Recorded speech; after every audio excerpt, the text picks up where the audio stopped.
Welcome to the Agile Career Podcast, where we will take you on the journey from employed for life to employable for life.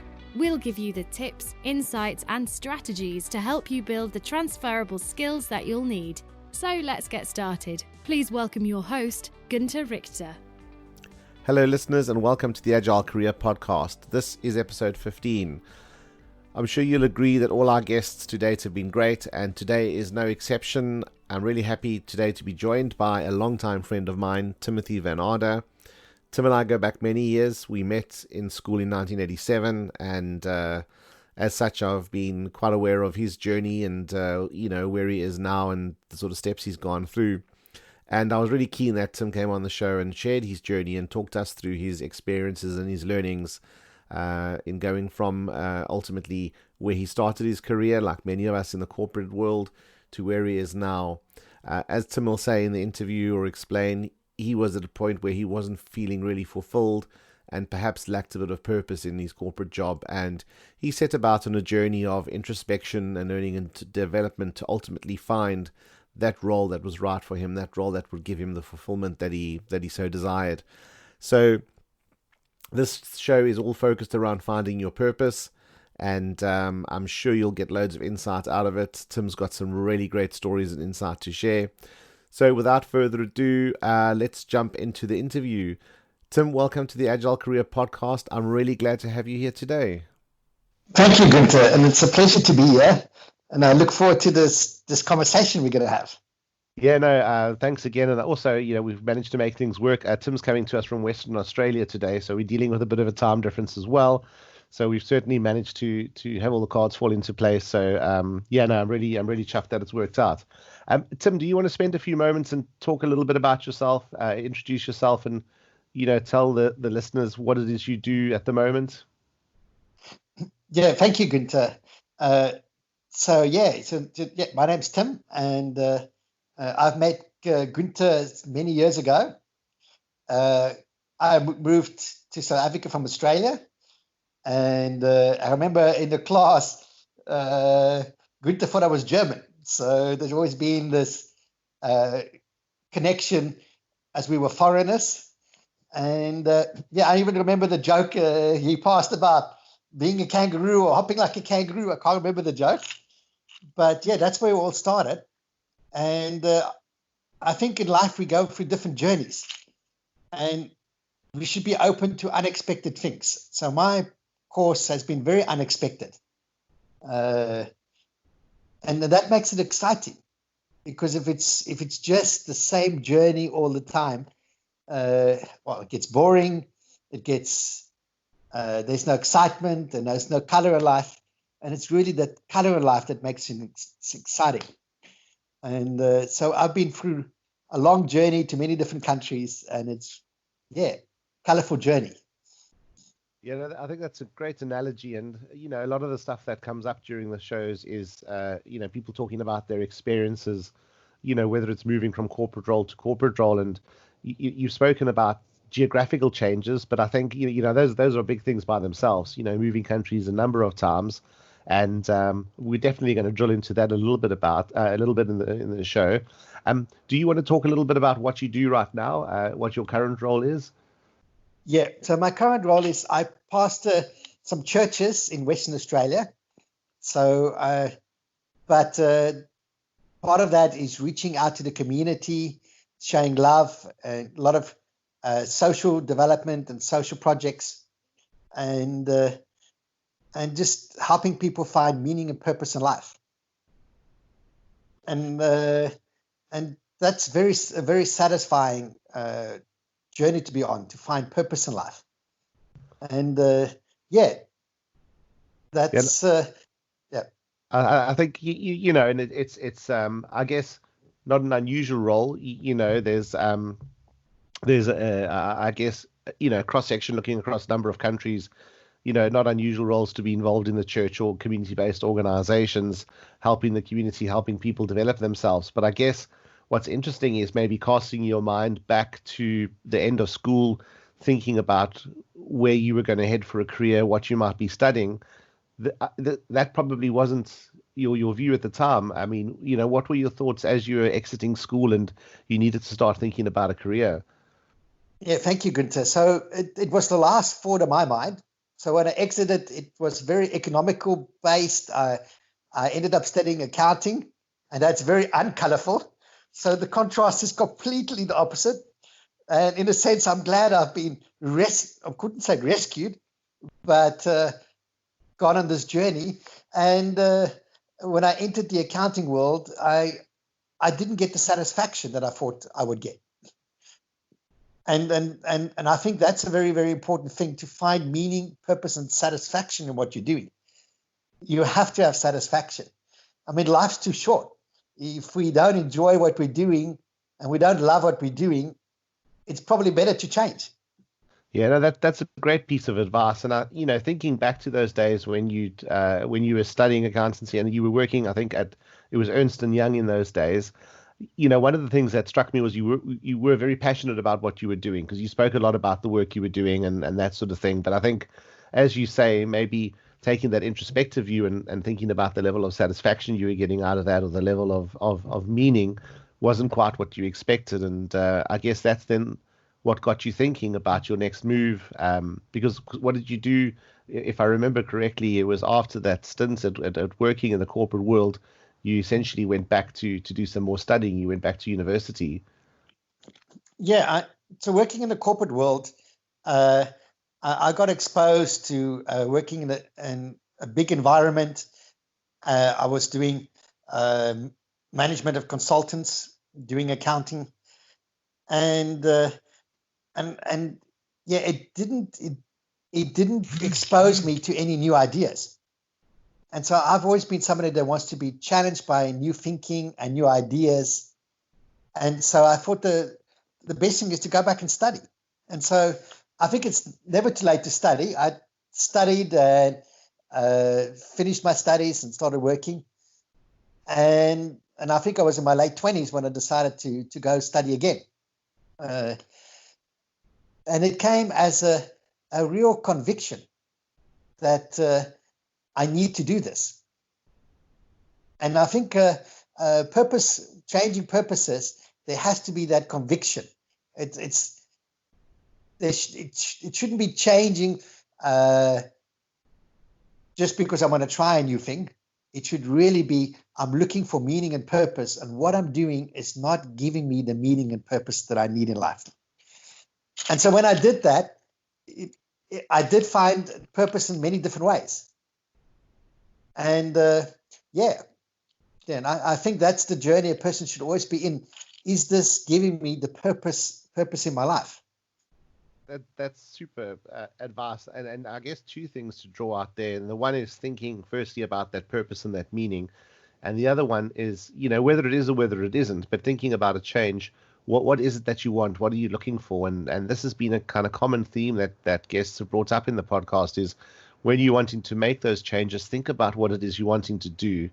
Don't go into it blindly. There's different ways you can do it. You can do a bit of internship. You can try something out. You can do a side project, take a part-time job, all these sorts of things. Think about carefully about what it is you wanted to do. And I guess, what was your thinking, because you chose then, as you said, to go back and study. I think you chose a theology degree. I guess kind of what led you to that, because you could have gone and studied physics or astronomy or people science or anything. What led you to that decision? Yeah, I think I didn't end up, I studied theology, but I first ended up studying counseling. So I saw myself as ending to be a counselor and wanting to do psychology and counseling. And it was a big part of my degree. And what drew me was the human aspects. Accountancy wasn't very good, many social contacts. It was very limited in the interactions I had. And so I really desired and craved human interaction, fulfilling relationships. And so I pursued a path of going for counseling. And on this journey, I found myself becoming very interested in theology. So that was also another change of direction. And so that was also unexpected. And that became just a passion of mine, and I saw myself serving in the church. And I had a radical experience. They call it a conversion experience, and that changed me. But yeah, we can have different kind of conversion experience. This is a religious conversion, but I think we can be converted from a certain type of thinking to another type of thinking. And so to change things, there has to be some kind of conversion in us, a change. And we have to be open to that change. It's not just pursuing the purpose, but it's that change that comes in us. And that's, we grow as people, we get new exposures, and we go into areas where we feel a bit uncomfortable at first. But it's becoming comfortable with the uncomfortable that allows us to grow. So, developing as people and growing, it's such a big, important part of life. Yeah. And sorry, I interrupted. Go ahead. No, good. Sorry. I was going to say, you shared a massive amount of value sort of just in those few sentences there. And I think, thinking about that conversion analogy, as you say, your experience it was a religious one. For others, it could mean other things. It could be some other sort of insight. And I think that's a really great way to describe it. One of my previous guests, we were talking about change, and he said change doesn't happen without emotion. And it's that emotional aspect that really drives you to make those big changes. So again, one of those common threads that seem to be coming out in these interviews is, I guess, what drives us to change. And then following on from there, as you say, challenging yourself and becoming comfortable with being uncomfortable. I think that's really great, a great way to describe it. And I guess moving from that corporate world, moving into the world of again, learning about counseling and learning theology was quite a shift. How did you deal with some of those changes? Yeah, it is quite a shift from accounting to humanities. What I did would be under the field of humanities. And that process, I learned to be flexible. I think accountants, and this may be generalizing, accountants tend to be very inflexible. And so they had a certain view of the world through the lens of accounting in a very inflexible world. And so becoming more flexible and embracing the change and a person doesn't know where you will end up. And just being satisfied, taking the next step. And it's walking. And sometimes I've always been someone that wanted to see the long range purpose. But the best is just to take those small steps and find out it might go in directions you've never thought it would go. And that has been part of my journey. Just becoming open to the journey. In Australia, they love to use the word that, they don't ask you how you're doing, how you're going. They ask you, how are you traveling, So I've always thought that's a very strange metaphor. They keep asking you in Australia, how are you traveling, Because it's all about how you're traveling, the journey you're traveling on, the experiences you're getting. And reflecting on what you've said, the previous person said in emotions, emotions is a good catalyst to take you on that journey. I was very emotionally unsatisfied in what I did, but I've been emotionally satisfied in what I'm doing now. And I mean, that's really testament to, I think, having found your purpose and making the right choice. And just to draw back on two of the things you said, two of the key things you learned I guess learned was the ability to be flexible and to embrace change. And I think already there starting to see those emerge as these transferable skills, because certainly as we continue talking about your journey, to keep with the Australian analogy, I guess, there's definitely going to be elements of your career where being flexible and embracing change were absolutely critical to I think you making a success of some of the things you were doing. So I'm really glad you drew those out. So I guess then, taking yourself forward in the field of humanities, counseling, again, developing a set of skills that are very people focused and that have obviously served you well in your career. studying theology, you got to a point where you were graduating again, and it was time then to, I guess, start thinking about how you apply some of those skills and that knowledge you've learnt. What was your next move in again, I guess, re-entering the working world? Yeah, thank you. So that is the challenge. You're in the working world, and then to giving up, and for me, going full time into studies again. And I don't think a person has to do that. You can continue working, and the change can be more gradual. I had to make that break, and I could make that break. I think many people may, because of financial circumstances, may not be able to do that. And then I was able to be immersed in this new experience. And as I went, I changed from wanting to do counseling and into going into the church. And then I started meeting different cultures. I had a wide exposure to people from different cultures. So where I lived in South Africa was a university town, and we had many Africans and people from various different countries. And that really enriched my life. And I became excited in not just anthropology, but learning about different cultures. And so, that's something I didn't expect while I was going on this journey. And then that also evoked another passion. And then I changed from just becoming an ordinary minister to say, well, why not? Why not be open to going to another country? And I was invited by someone to a country called Burundi. Now, this country had been for a genocide. And in 1994, when South Africa had elections, the genocide was it was almost out of the news. The focus was on the great change happening in South Africa with Nelson Mandela. And I'd seen these pictures already then, and something struck my heart.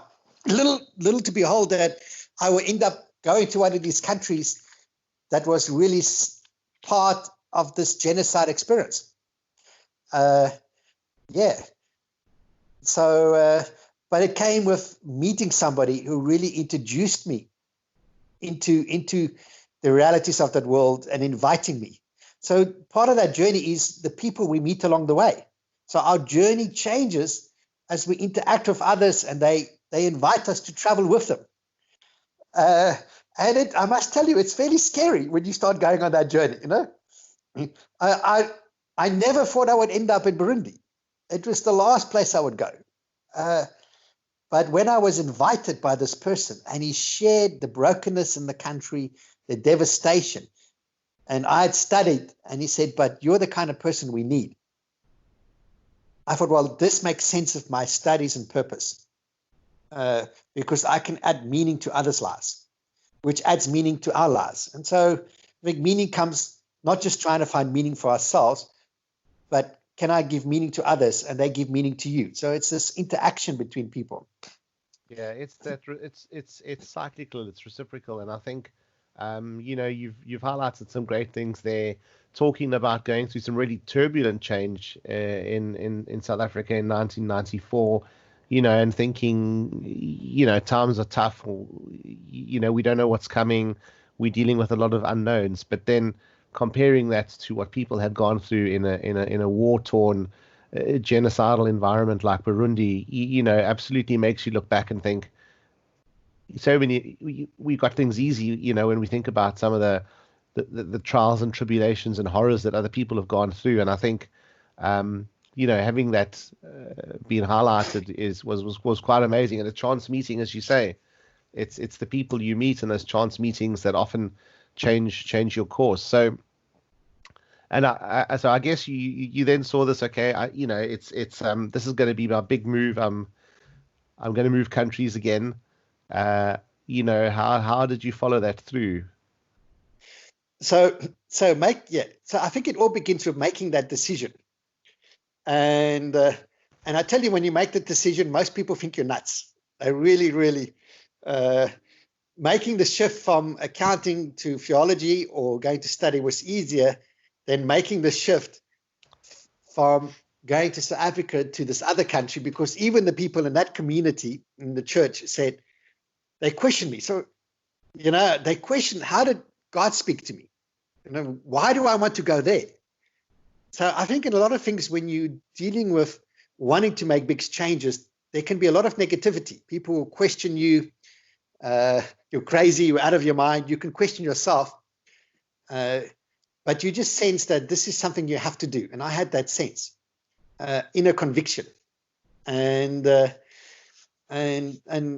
as you take those steps, the door opens. So when I took it, because no one believed in me, I ended up resigning from the church. I said, I'm resigning, and took a complete step of risk. So in the church, they would call it faith. So it's a complete risk. And because I was convicted, this is what I needed to do. And as I did, finances came. I had a complete stranger donate $25,000 to me. And I remember I was on my way to the church, and they said, look, you're not really in line with us anymore, so you can't continue to preach here anymore. And I said, well, that's fine. I would rather be without a job and do what I need to do and have purpose than just do this if this is not what I'm meant to do. And yeah, this complete stranger donated this money. And so I think that was how it started, taking the steps of risks. And yeah, it's a risk. And once you take those steps, things start falling in place. And then I got invited by people wanting to support me. Different churches came, and they want to send you, they want to hear about your story. Why do you want to go there, And yeah, and then the journey begins. And you cannot prepare for the journey. You cannot prepare for the journey. You cannot prepare enough for the journey. Yeah. And yeah. And that's and I guess moving away from the metaphorical journey to the actual journey, it wasn't a simple state of getting onto a plane and flying to is it Kigali? So I've been to Kigali, but it's the country next to it, Burundi. So the capital is Bujumbura. Right, good point. And so it then becomes the logistics. So you got a vision. And I remember we flew there the first time, and I landed there, and I had committed to do this without having even gone there. So, and my wife agreed, and she imagined we living in a hut, So I've never visited the country. I just knew this is what I had to do. And so when you get there, and I remember we stayed in the street of the vice president's living down the road from where we stayed, and there used to be a tank in the street. And when we came to where we stayed, when you turn the corner into a street, you had to be careful not to run into this tank. So people were quite paranoid, these politicians and the vice president and some people. But and these things could scare you. And it's a complete culture shock when you make these changes. But I just, and you don't know what you're in for when you take that leap. So we went to visit, and then saw what it meant to be there. And yeah, then we drove up. And I think traveling up and driving up was quite an experience, because it gave me perspective of all the different countries and where a place is. So getting that bird's eye perspective, not changing from here to there, but realizing that there is a journey, seeing the going on that journey, and getting to experience something of, I saw many African countries and on the way, and even face challenges going there. But challenges should never put us off. Those challenges grow us, stretch us, and yeah. And I mean, and talking about that journey, I just kind of want to bring a sense of scale to that. So you talked about driving. You made your first trip. You're flying, and I guess that's fairly binary. You see the inside of one airport and you're on a plane for a few hours, and then you're magically transported to this new environment. I think obviously driving there does bring a different sense of perspective, as you say, and all those experiences. But I guess especially for listeners in the UK, just to bring a sense of scale, driving from I guess Johannesburg to Burundi, what sort of distance was that, if you know offhand?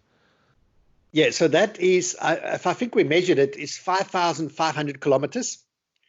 So that's like 3,300 miles, which is massive. Yeah, which is, I didn't know how big Africa was until you go on the journey, and passing through many different countries. But that was part of the preparation. Getting to know, to see where you're going, realizing that what it's really like in Africa, and Africa is completely different than South Africa. I think we think we get some taste of Africa in South Africa, but it's not Africa. Africa, there's no infrastructure. The organization is completely different. So you face a lot of challenges. So one aspect is traveling on the journey prepared me for some of the challenges we could face traveling there. There was no roads at the time I went. They were still building roads to some parts of Burundi, and traveling on these roads, and there's no roads, just sort of made me realize that in life there's no map. Sometimes we just have to go with it. We just have to. Sometimes we want to calculate it so and have it so neat, and we say, well, just go down this road and see where it takes you. And you can plan it as much as you want to, and you can figure it out as greatly as you want to, but there's always things that come up you haven't planned. So let me give you an example. We're driving through Tanzania, and they will tell us, look, if you go down this road, there's bandits. You have to change directions. And so you find yourself going another course. Find yourself driving for game parks, and you look out the window and suddenly flash my torch out the window, and there's an elephant right next to the car, So it brings some kind of completely unexpected things. And driving into Burundi was extremely dangerous. The roads were some of the most dangerous roads I've ever been on. And I guess the key thing to highlight there is in saying that you're going to have to deal with unexpected things, and you can't always have a map because some of that stuff's not mapped out, and there's going to be these things that come up. But I think the important thing is you knew where you were going. You had that sense of, this is where I need to get to. So you'd set that target, you'd set those objectives, and getting there was then solving those problems and overcoming those barriers as and when you encountered them. I mean, how long did that drive take you? So the drive would take me about 14 days just to get there. And so it's quite a drive. And and when we got there, I remember staying completely in a hotel, and ended up just staying 2 weeks in a hotel and waiting for a house to be prepared. And and I think the first things when you make that shift is, whether it's in the business world or wherever you make that shift, there's a new culture that you have to learn. Absolutely. And you have to be willing to learn that culture. And so my first part of exposure was to be open to learn and learn what this culture is, what this culture is, and how people think, and how they make decisions, and why they do what they do.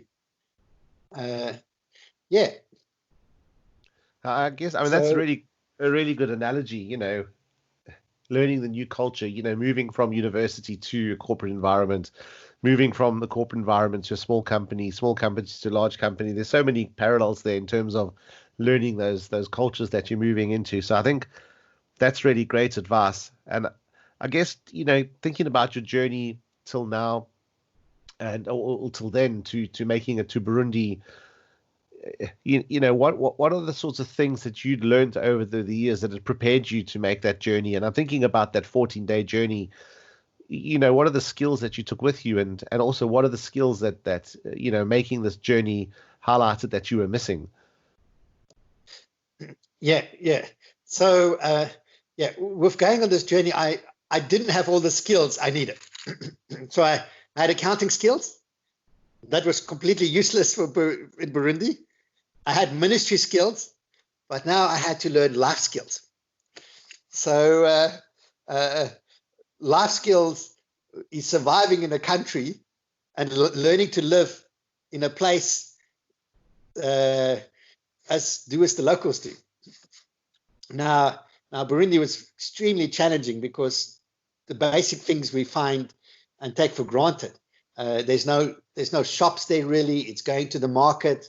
You have to bargain for everything. So there's no simple process. Sometimes there was shortage of petrol. And so I sort of learned to let go of some of the comforts in life. And you realize, well, some of these things I didn't really need. Some of these comforts, what I thought was essential, were not essential. And living in Australia now, I really still miss Burundi, because the people living in Australia sort of miss a certain part of reality because they think they need these things. Now, Australia is extremely wealthy, one of the wealthiest countries in the world. There's no lack. When it talks about poverty, other than what's happened recently, poverty, people don't have a concept of what poverty is and what it means to struggle.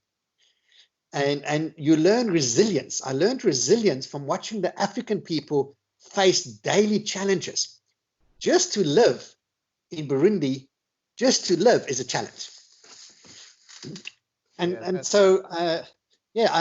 Resilience is and to do it with joy, to do it with a smile on your face. In Australia, I think people seem to be very dissatisfied, yet there's no lacking of financial resources. And as in the UK, there's great government support, wonderful support in Australia, but that doesn't bring satisfaction. It doesn't bring purpose. No. And we don't have any lack living in Australia, but I think I was even a bit more satisfied in Burundi, living in an environment where there is lack. Yeah. So it certainly puts things in perspective. I think we'll find, and I'll generalize and say Western lifestyles, as you say, people are upset because they can't get the latest iPhone. People have moved on beyond landlines, but I'm sure you'll find in Burundi there's probably hardly any landlines. And if you're a family that could share an old Nokia mobile phone, you're probably extremely lucky. Yeah, it really is like that, Günther. And it's a very community based and a lot of time for people. And I think that's where satisfaction comes from. Spending time with people. It's the people we meet in what we're doing that brings that satisfaction. Having time for people. And that's the part that if I think back, I remember the relationships and the people I met that influenced my life. So whatever we're doing, it's the people we go on journey with that shapes and influences our lives. And so the journey in Australia is a bit different, but was very rich to go on that journey. Sorry, Günther. Yeah, no, I'm saying that's some great insight there. And I guess looking at what you'd intended to do when you went to Burundi was obviously to, I guess, bring about change for people. There was an element of you wanting to teach, but I guess if you flip the coin, there was probably more of you learning than you were teaching potentially from what you've described. Yes, that's the amazing thing. So I remember sitting with the different people and just learning how to have patience with people, learning hearing these stories of people in the war and how they faced challenges, enormous challenges, and how they came through it was to me really amazing. And everybody had quite a story of how they made it. And so I was felt very privileged to be able to learn from these people. And Africans have a lot of stories. They tell stories. They have, and I think we learn a lot from people's stories and lives. And yeah, those stories really touched and shaped me. Yeah, I mean, that's a great point you've drawn out there. And, storytelling, I think, is starting to get a bit of prominence in the business world, for example, because it helps us to relate to people. We all like stories. And, I guess thinking back before written language, that's how history was passed on, was through stories. And that's how culture was passed on through generations, through stories. And I'm really glad you brought that up, because through stories, I think we experience so much and we learn so much. And, in the same way that, you're talking through a story now, and I think, both myself and the listeners of the podcast as well are learning new things. And I think that's an awesome point that you've drawn out. I mean, looking at those challenges, I guess, we can only imagine. I think many of us, having grown up in the first world, can only imagine some of the horrors that the people of Burundi went through. And I guess, you landing there, you had certain skills that prepared you for some of the stuff. I mean, what were some of the challenges that you found yourself ill prepared for, or some of the things you really battled with? Yeah, so I think some of the major challenges was, I had to learn a new language, and so learned French, and a native language, but just to relate to people, on their level, and so everything that's prepared me to be able to relate to people in a Western culture. So I wasn't really prepared to really live in this new culture and really be immersed in this new culture. And that part comes through having a guide. I had someone, and I had the privilege to have someone there whom I could talk to regularly and share with regularly, a Burundian. So I never came to the point where I was an expert. I always had this mentor or a local person explaining to me the culture. So it's good. And I really believe in mentors. I've had a lot of mentors in my life, and I think you should have a mentor. And I still do, because without a mentor, we need somebody to be able to say, hey, are you doing the right thing? Are you going on the right journey? Have you left the path? Those goals that you set, are you traveling towards those, or where are you traveling towards? That's a great piece of advice about having a mentor, and it comes up again and again and again. And I think just the context in which you explain it, I think things would have been so much more difficult for you without that mentorship and guidance. So I'm really glad you drew that out. Yeah, you can make so many mistakes, but you need to be willing to have a mentor, and they come along your way in strange places and strange ways. But I think in the business world, you would have a business mentor, in whatever field, just going to speak to that person and sit down. Hey, I'm really new at this, and people love to share knowledge. People love to share culture. People love to share experiences. That's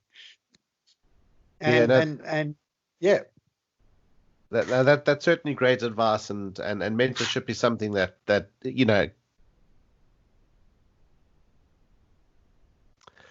And I guess thinking about your experience in Burundi, and you've given up a lot, in terms of sacrificing a certain lifestyle in South Africa. You've gone through a tough and arduous journey to get there. It was a difficult environment. So you made a massive investment, and looking back, what were some of the things that made you think that this has all been worth it? What were some of those highlights? Yeah, no, yeah, that's the important thing. In the beginning, when you do it, you always have that question: is this worth it?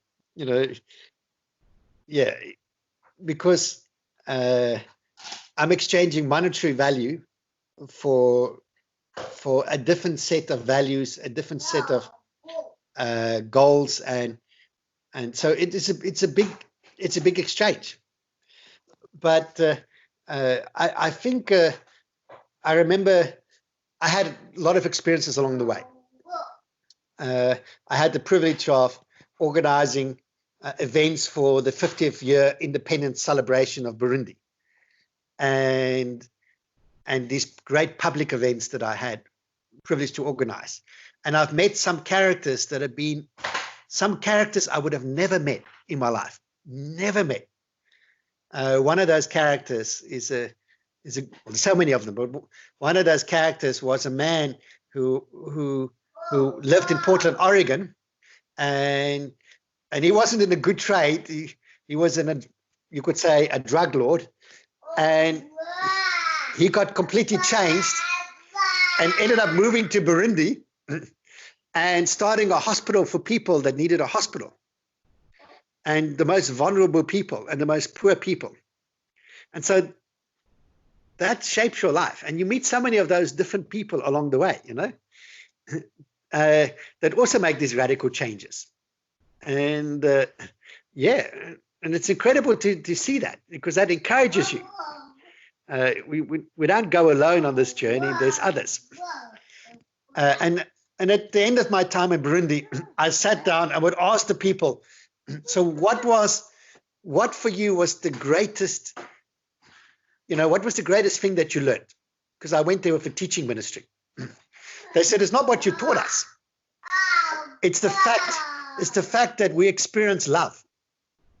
It's the fact that we've experienced that God cares so much about us that he will send somebody like you to come. And I was dumbfounded. I sat there and I just at the end ended up crying, because I was so touched that what touched them the most was the sacrifices we made to be with them in that situation. And so I think love is a huge part of life. This morning I was speaking on the radio. I was speaking about love, and there's in the Bible, 1 Corinthians 13, it talks about love. And it says, if you have no love, you are nothing. If we do not find love, we are a clanging cymbal, we are empty, we have no purpose. So the value I got from there was I felt loved, and I was able to give love to people. I had met people that had been child soldiers. I remember one guy was a child soldier, and he ended up working for me. And just that encounter was very enriching. I've had so many rich encounters going to Burundi that I never would have expected, just because I took the step to go. And I think the whole journey starts with, are you willing to go? Are you willing to make this change? And are you willing to travel and go on this journey? And it's exciting. Yeah, no. So what I was drawing out was just, I think, the message you shared there in terms of your feedback from the people of Burundi that you'd worked with, and taking them back to a time when they were probably thinking no one cares about us. There's this ethnic cleansing, this war going on. People are being killed by the thousands. Why does no one care about this? Are the news or the world's cameras not on us? And I think then moving from a place where they were there to, as you say, this guy's come from another country, and he's brought us something that we never expected. And I think that's an awesome message, and probably that's the key takeaway in terms of that I guess reward, or that's not maybe the right word, but I think the value and the learnings that you took from that. Yeah. So I think that's you've summed that up brilliantly. Thank you, good. And it's really the value, and it's worth it to go for it. Just for that, it's worth it. because you make a difference in someone else's life, and they make a difference in your life. So I can imagine if I never went on the journey, I would have missed so much, you know. And you wouldn't know what you'd missed. That's the thing. Yeah, you wouldn't know, and you wouldn't know what you missed. Yeah, no, that's a great observation. And I guess so. You spent a number of years in Burundi, but like, you know, with anything, that there comes a time to move on. And you know, what was that next transition? Yeah, so now I developed a certain skills, and that was I had a very good understanding of cross-cultural communication. So I learned a great aspect of dealing with challenges of poverty and the development. Now I found myself making another shift back to South Africa and to the academia. So I didn't think I would end up in the academia. And during my time in Burundi, I studied, I did a PhD. I did it because I wanted to grow. And then I found myself moving back to South Africa to a university setting. And that was also a good experience and a new development. I ended up writing articles, publishing international articles, going to conferences, talking about Burundi, sharing the stories of people there. So it's all connected. My journey to Burundi prepared me for going back and sharing some of these experiences with others. But it's a little bit of an academic environment. So they're learning to work very independently, learning not to have those relationships, learning a kind of a new language, how to write academically, because you basically have to learn to speak people's language. And I recently had a wonderful thing. I've had an article published in the leading book now. I think you've all heard that Black Lives Matter. So I'm with a leading group of 30 African scholars from all universities in the US and all over the world. And here I am, a white scholar, having published with black scholars. And so it's a recent thing. It's called African theology. So completely unexpected, going to an academic setting. Yeah, but that is good. I think we are very adaptable. We're more adaptable than what we think as people. And yeah. Yeah, no, I think that's a great piece of advice, and is that adaptability, because, you know, I guess many people listening would be thinking, I could never make that move to a country that's so unfamiliar, or, you know, where the standards of living are so different, where the culture is so different. And, you know, I think what you've talked through is saying, well, it's absolutely possible if you put your mind to it and you know what your bigger goal is.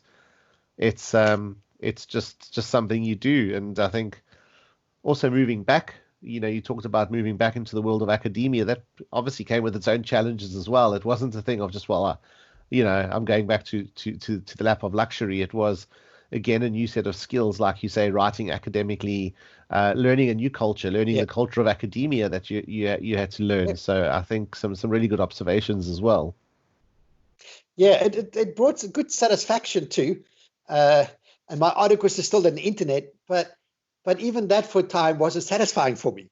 So I'm not sure what kind of person. There's different personalities, but I think I'm this kind of person that needs this change. You know, some people could be comfortable, but in the working environment we're living in today, in the past, I've heard people have one job and you end up being in that job for the rest of your life. Maybe our parents and grandparents. But today, you've studied for one direction, you find yourself in a completely other direction. And that's the way things are working today. And it's just using what you've got and willing to learn those new skills. I think that's spot on, Tim. You know, I think in many instances, the kids and young adults that are going to university today, or college, or any form of education, are probably studying or learning for jobs that don't yet exist. And Yeah. I think, and part of what I've been wanting to do with this podcast is trying to equip people with those skills that they can take from job to job and create new jobs and create new environments. So I think, as you said, our parents, our grandparents typically had this job for life. You were employed for life, and we've seen that's no longer the case. The banking crisis, the coronavirus crisis. Sorry, jobs are falling away, and we need those skills. We need the ability to learn. We need to have the willingness to learn, and we need to have the tools. We need to be equipped for making those changes and learning what we need to become employable for life, if you want, rather than employed for life. So I think you've absolutely hit the nail on the head there. Yeah, no, thank you, Gunther. Yeah, and the changing times, but it's exciting. It's exciting that there is a potential in us that we don't always see in ourselves. I believe God sees it in us, and we have to let God develop us. I like to, because for me, I believe I'm on a journey with God as well. So I'm on a journey with people. I'm on a journey in my work, and I'm just on this journey with God. Yeah. I think you've drawn the key point out there that we don't always see the potential in ourselves, and hopefully there are others that can help us on that journey. It may be physical, it may be spiritual, but like someone else that can help you see that potential, and again, that mentorship, help you see what you can become and where you can go. So again, that's a really good insight you've drawn out. Yeah. And so then, being in South Africa, I took another change. I said, well, academia is not for me at this moment. I couldn't see myself spending the next 50 years. I looked at these people, and they've been there for 50 years, and it's wonderful. And I had great appreciation for what they did, but I couldn't see myself doing it for the next 50 years. And so then I had an excitement. What else next? So I thought about moving to Canada, and that didn't work out. And then it occurred to me, but hey, I grew up in Australia. So sometimes I think life can be like a circle. You end up going back to where I said, well, hey, I'm Australian. I haven't gone back to the country I lived in for 20, 25 years. I've been in all these other journeys. Let me go back. And then you bring all these rich experiences that you've been on to people that have actually never left Australia. It's strange. So they need it. They need what you've got. So we always have something that others need, and so I can see this all fitting in. The whole journey I don't think there's accidents. It's this journey, but you have to choose to do this journey.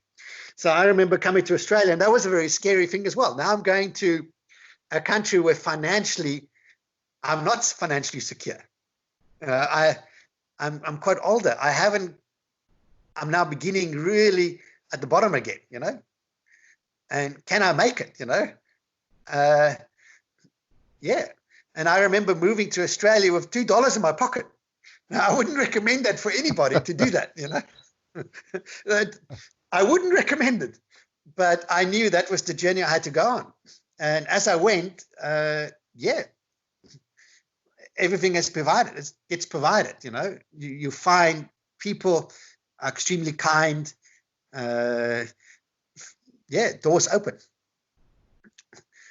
And and now I find myself in two towns, a mining town and a country town, and I'm learning about farming. I'm like, oh no, never thought I'll learn about farming. I've been on harvesters with farmers and technical language about farming, and I found, wow, this is really interesting.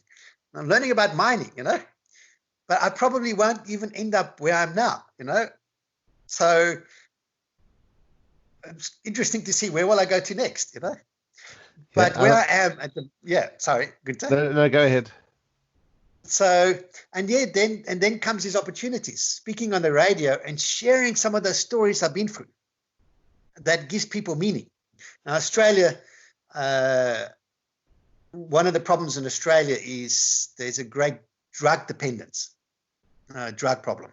So it comes when people don't have meaning, and there's enough financial resources that they can misuse certain substances. And now we're thinking of starting a place to help people with drug rehabilitation. So I was speaking to somebody on the radio today, about Shalom House, how can we help people who get caught in this? Because people do get caught in this. They lose perspective. They don't see there's something greater out there. And I end up working in hospitals, chaplains, and talking conversations with people that they need those special conversations, and that enriches my life. So, yeah, never expected I'll end up working in a hospital as well. So, yeah. It's kind of summarizing things up. I guess it sounds a bit cheesy, but it's, people say it's not about the destination, it's about the journey. And it does sound cheesy, but I think, listening to the journey that you've taken and learning about all of those experiences, certainly does highlight the fact that it is about the journey.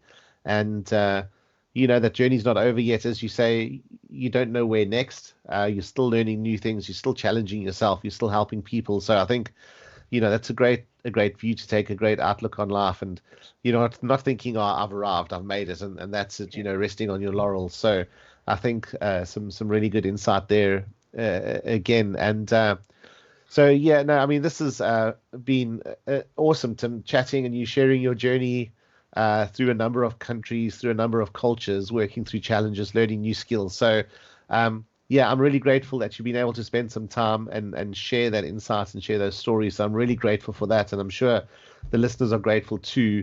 I guess just before we end off the show, a couple of short questions that I normally ask. And the one is, looking back and, if you had a chance to talk to your 18-year-old self, what would you tell yourself? If I had to tell my 18-year-old self? Yeah. Yeah, I wouldn't change anything I've done. I haven't actually thought about what I would say to myself. Yeah, I think the journey, I'm satisfied with the journey I've gone on. And I'm satisfied. No, that's great, because so many people aren't. So I think that's good advice. And my other question is, are there any books or a certain book that you'd recommend for people to pick up? I know the obvious one you'd recommend, but any important reading or things that you pick up regularly? So I've been recommended a good book I want to read now called Agents of Change. Agents of Change. And it's dealing with the psychological aspect of change. So this is the part I'm sort of want to grow in a little bit, because there's also psychological processes that we need to go in. So I think, but short for the author, I can't remember the author, but I can get that to you. Yeah, no, that's fine. I guess, we can find it, and if you do think of it, because what I'll do afterwards is I write up the show notes and I put some links in there, and so certainly I'll link to the book so that the listeners can easily find it. And I guess finally then, where can people go if they want to connect with you or find out a little bit more about your work? Yeah, so at the moment, I have on the radio, and so I can send the link. A person can listen to it live on the radio, and there's a website, church website, but I've got some articles on that could be interesting to read. So just Google my name. Yeah, the ones in Burundi are very interesting, and then this recent one in this book of African theology. I know it might appeal more at this moment to Black Lives Matters, but I think it's good to understand different people's perspectives. When we understand people's perspectives, we also grow, Yeah, So absolutely. It's that empathy that's yeah, so important. Okay, now that's brilliant. What I'll do is I'll pull out some of those links. I'll also pop them in the show notes so they're easy for listeners to follow, and people can then go and follow them and read a little bit more. So yeah, no, that's been brilliant, Tim. I'm really so grateful. I think you've probably gone for another 3 hours talking about some of your experiences. But I really do appreciate the time you've spent and the insight you've shared. It's been really, really, really awesome. Thank you so much for doing this. Thank you, Gunther, and thank you for listening to me. And I really appreciate what you're doing, Gunther. Yeah, no, thank you. I've really enjoyed our chat, as I always have. Thanks, Tim. Thank you, Gunther. Wow, what an amazing story and an amazing journey. I'm so glad that Tim could join us today and share his insights and experiences with us. It's been a fantastic hour that we've spent together.